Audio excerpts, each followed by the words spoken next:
Avec moi, Jean Cazot qui a écrit La mort n'est qu'un masque temporaire entre deux visages aux éditions Québec Livre et ça parle de réincarnation. Jean, il y a tellement de questions qui me viennent à l'esprit en lisant ça. Allons-y télégraphiquement, OK? Je vous les pose, vous me répondez rapidement. Pourquoi est-ce qu'on ne se souviendrait pas de nos vies antérieures? Parce que ce serait comme un jeu vidéo que tu achètes et que si tu connais la fin puis tu connais où sont les ressources puis les attrapes, c'est plus un jeu, c'est plus intéressant, c'est rendu un film.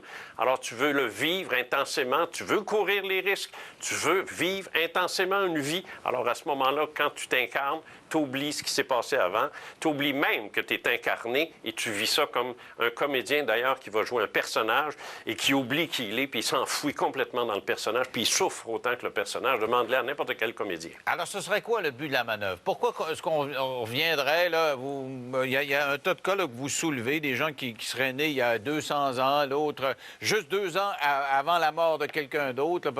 Ça serait quoi? Pourquoi est-ce qu'on revient d'un corps? Ça sert à quoi? On appelle ça la charge karmique. C'est que l'esprit, je te répète d'ailleurs que c'est pas Denis Lévesque qui s'est réincarné, puis c'est pas Jean Cazot qui s'est réincarné. Ça, ce sont des personnages. Nous sommes on a un esprit, nous, qui veut grandir, veut évoluer, parce qu'il est éternel. C'est ça l'affaire. Il est éternel et il veut partir de sa virginité même dès qu'il est conçu, si on peut dire, et là, d'une vie à l'autre, acquiert des connaissances. Un peu comme quand on voyage, ou même encore là, l'exemple du comédien qui fait plusieurs personnages parce qu'il veut... Demande à un comédien pourquoi il joue au théâtre, pourquoi il joue tant de personnages, parce que c'est fantastique, parce qu'il acquiert une expérience extraordinaire comme comédien. On le fait comme esprit, on s'incarne.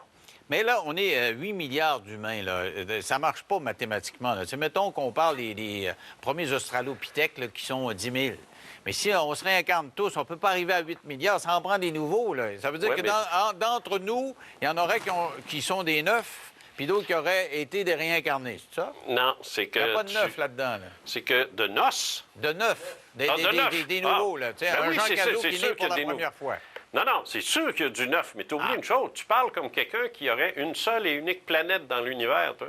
T'es comique, hein? Tu me ramènes à mon... Ben, c'est ça. Tu me ramènes à l'ufologie, là. Tu me fais parler tu me fais dire qu'il y a des mondes à pu finir habités. Alors, c'est impossible de quantifier ça puis de donc, dire on a tous vécu une vie antérieure. On a tous... oui, Puis d'ailleurs...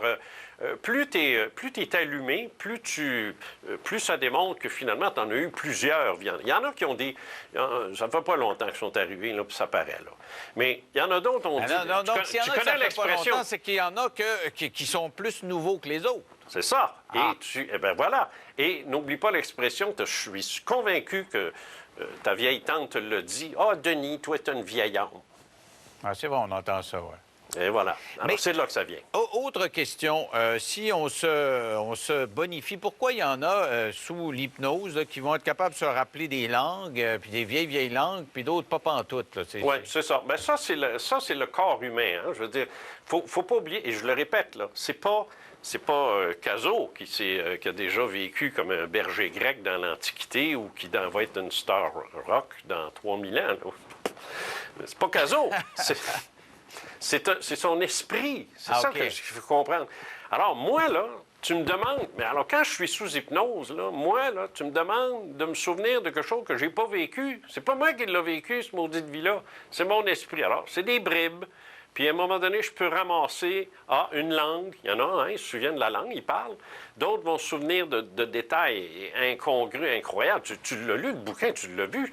C'est effarant, la quantité de détails dont ces gens-là se souviennent et la crédibilité de la recherche, parce que le psychologue les suit pas à pas et vérifie, même avant qu'ils s'y rendent eux-mêmes, l'endroit où il dit qu'il est allé, puis il va voir ça, si c'est vrai. Puis c'est incroyable. C'est une enquête de terrain fabuleuse. Justement, il y a des cas où il y a des individus, en Inde, entre autres, que le gars tout petit se souvient de détails d'une vie de quelqu'un qui a juste 2 ans, qui est mort 2 ans avant sa naissance. Pas 2 ans, mais pas 2 ans, mais pas loin. Mais écoute, il ramène... Tout concorde. Là, lui, il se souvient, là, puis ils sont capables d'aller vérifier. Ma question est, il y a des scientifiques qui disent qu'on a peut-être une mémoire génétique. Dans notre ADN, on se rappellerait des choses que nos parents ont sues. Comme les rats ont une mémoire héréditaire. Oui, la mémoire génétique. Mais là, il y a un maudit problème avec ça, mon Denis, parce que Chase Bowman, c'est un Bowman, des Bowman d'Angleterre. Puis ça c'est du côté de son père. Du côté de sa mère, c'est la même chose. C'est blanc, blanc, blanc comme neige, de A jusqu'à Z depuis toujours. Et sa vie antérieure, qui date quand même d'à peine 100 ans, c'est un noir. Alors, tu sais, la mémoire génétique, on va oublier ça, là. Et combien de dossiers, de cas? Tu penses-tu que Stevenson, il n'a pas pensé à ça, tu sais, qu'il ne se l'est pas fait dire? C'est clair, la mémoire génétique, les chromosomes mémoire. Les sceptiques, quand ils ne veulent pas qu'une chose existe, vont inventer des patentes puis des bebelles pour donner des gros noms à quelque chose qui va expliquer, mais eux-mêmes, puis je le démontre dans le livre, j'ai un chapitre complet où je démontre dans le livre que leurs arguments ne tiennent pas la route et je dis pourquoi. Alors, dites-moi, pourquoi, comment on déciderait de la vie? Parce que là, on meurt, puis on arriverait, notre âme, notre esprit, je ne sais pas quoi, arriverait, parce que des fois, vous avez des indications à cet égard-là, je ne sais pas comment vous faites le savoir, là, mais qu'on nous offrirait un choix. On choisit qui on veut être après. Oui.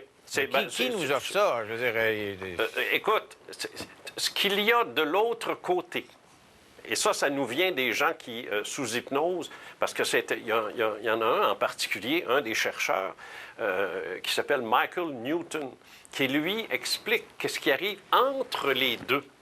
Pas juste les autres vies, bien sûr, puis il y en a plusieurs qui en ont fait ça. Il n'y a pas personne qui n'est jamais revenu. Oui, sous hypnose. Ben voyons donc, il n'y a jamais personne qui est revenu. Tu crois tout ce que l'Église te dit, toi, voyons, ce que tu fais là. C'est des millions de gens qui, sous hypnose, se souviennent de ce qui sont passés de l'autre côté. Ben oui. Qui se souviennent qu'ils étaient devant un miroir, il fallait qu'ils choisissent, je vais-tu être un Jean Cazot ou un Denis Lévesque? Et j'ai-tu bien choisi? Ah oui, oui. Mais non, mais c'est vrai. Qui dit vrai? Mais c'est vrai, c'est comme ça que ça se passe. C'est un peu simple, non? C'est pas... c'est pas si simple que ça. Je veux dire, c'est comme... Écoute, rends pas les choses compliquées. Il faut pas voir les choses du point de vue de l'humain, il faut les voir du point de vue de l'esprit. Et lui, quand il est de l'autre côté, il est lui-même. Quand tu vas mourir, Denis, ton esprit, là, ça va être bien cute, là, toute la famille des Lévesque, bon, ainsi de suite, puis ils vont dire « Ah, notre Denis, il nous manque », puis ainsi de suite. Mais l'esprit va regarder ça avec une certaine compassion, mais au bout d'un temps, là, c'est fini, là, Denis Lévesque. Il va passer à autre chose, là. Il va passer à autre chose, là, parce que là, il faut qu'il avance, il va conserver des éléments très positifs de la vie qu'il a eue en tant que Denis ou en tant que Jean. Mais après ça, il faut qu'il passe à autre chose. Il va passer à autre chose. Comme ça, tu es en train de le faire. Parce que les questions ils viennent une après l'autre. C'est sûr. Pourquoi, quand on se souvient de vies antérieures, sur des vies spectaculaires, on parlait de la guerre de sécession, on parlait des princesses. Comment ça fait que le gars qui chaînait les chaussures des princes, lui, il ne se souvient pas de sa vie bien plate à chaîner les chaussures? Quand tu reliras le livre, parce que de toute évidence, tu as manqué ce passage-là, c'est très clair que, notamment, Hélène Wambach en a fait 10 000, l'autre, Stevenson, qui en a fait 8 000, puis ainsi de suite. Des milliers de cas. Il n'y en a pas juste des affaires, non, c'est pas vrai. Il n'y a pas personne qui dit « Ah, je vois une chaussure Chase Bowman raconte sa vie comme un soldat de l'Union qui s'occupait de shiner les canons, s'occupait de la logistique, de la nourriture, puis de l'équipement pour l'entretien des canons. C'est pas ben hot, ça. Et c'est la même chose pour tous les cas qui ont été racontés. Et il n'y a pas un seul cas répertorié où « Ah, moi, j'étais Cléopâtre, moi, j'étais... » Oublie ça, il n'y en a pas. Non, mais ils ont tous quand même des éléments marquants de leur affaire. Il n'y a pas personne qui a fait ta vie est marquante, ta vie est marquante, la mienne aussi. Je veux dire, non, moi, je ne suis pas d'accord avec ça. Alors, Jean, ce serait quoi votre choix pour la prochaine vie? Ah, pas ici. Ah non? Ah non, c'est assez, là. Je sais pas, un autre pays, la Norvège? Non, une autre planète. Une autre planète? Denis, pense-y. Ah ben oui, c'est sûr, un gars qui croise extraterrestre. Ben là. Quelle planète? Je pense que j'ai fait le tour, là. Ouais? Ben écoute. Puis vous feriez quoi sur une autre planète? Je viendrais vous écœurer en soucoupe volante. Alors, un pilote de soucoupe volante dans une autre vie, ça, c'est un bel job. Oui. Et donc, on pourrait me rappeler ça, là, moi, si je deviens, je sais pas... Ben, si je pars avant toi, on va venir te revoir. OK, merci beaucoup, Jean Cazot. C'est toujours intéressant. Ça s'appelle « La mort n'est qu'un masque temporaire entre deux visages » aux éditions Québec Libre. Reste là, retour, je ne